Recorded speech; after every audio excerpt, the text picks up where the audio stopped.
হার্টে রিং পরানো মানেই চিকিৎসা শেষ নয়, বরং এরপর শুরু হয় রিংয়ের যত্ন নেওয়া শুরু তথা শরীরের যত্ন নেওয়া শুরু। সেটা কিভাবে? রিং পরানোর পরে ডাক্তার কিছু ওষুধ নিয়ম করে খেতে দেন, যেগুলো রক্তকে তরল রাখে বা পাতলা রাখে। অর্থাৎ যাতে আবার রক্ত জমাট বেঁধে রিংটাকে ব্লক করে না দেয়, সেজন্য কিছু ওষুধ দেন। সেই ওষুধগুলো নিয়ম করে ডাক্তারের পরামর্শ অনুযায়ী খেয়ে যেতে হয়, যেগুলো নিজে থেকে চালানোও যায় না, নিজে থেকে বন্ধও করা যায় না। নাহলে আবার রিং ব্লক হয়ে যেতে পারে। এছাড়া আর কি প্রয়োজন? খাওয়া-দাওয়ায় বেশ কিছু নিয়মকানুন মেনে চলতে হয়। যেমন রেড মিট বা গরুর মাংস, খাসির মাংস, হ্যাঁ?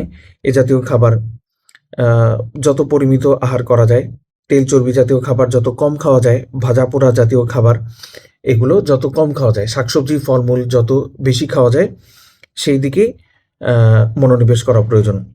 আর কি? কারো যদি ডায়াবেটিস, প্রেশার থাকে, হাই ব্লাড প্রেশার এগুলো কন্ট্রোলে রাখতে হয়। কোলেস্টেরল বেশি থাকলে কন্ট্রোলে রাখতে হয়। ডাক্তারের পরামর্শ অনুযায়ী নির্দিষ্ট সময় পরে ১ সপ্তাহ, ২ সপ্তাহ বা আ আর একটু বেশি নির্দিষ্ট সময় পরে নিয়ম করে হাঁটার অভ্যাস করতে হয় এবং আস্তে, আস্তে এই হাঁটার আ সময়কালটা চেষ্টা করতে হবে বাড়ানোর জন্য। ১ম এ ১০ মিনিট, ২০ মিনিট আস্তে, আস্তে যদি বাড়ানো যায় তাহলে ভালো হয়। আরেকটা যেটা যে কারো যদি ধূমপানের অভ্যাস থাকে সেটা অবশ্যই বন্ধ করা উচিত। কারণ এই রিং বা স্টেন্ট ব্লক হয়ে যাওয়ার অন্যতম প্রধান কারণ হচ্ছে ধূমপান।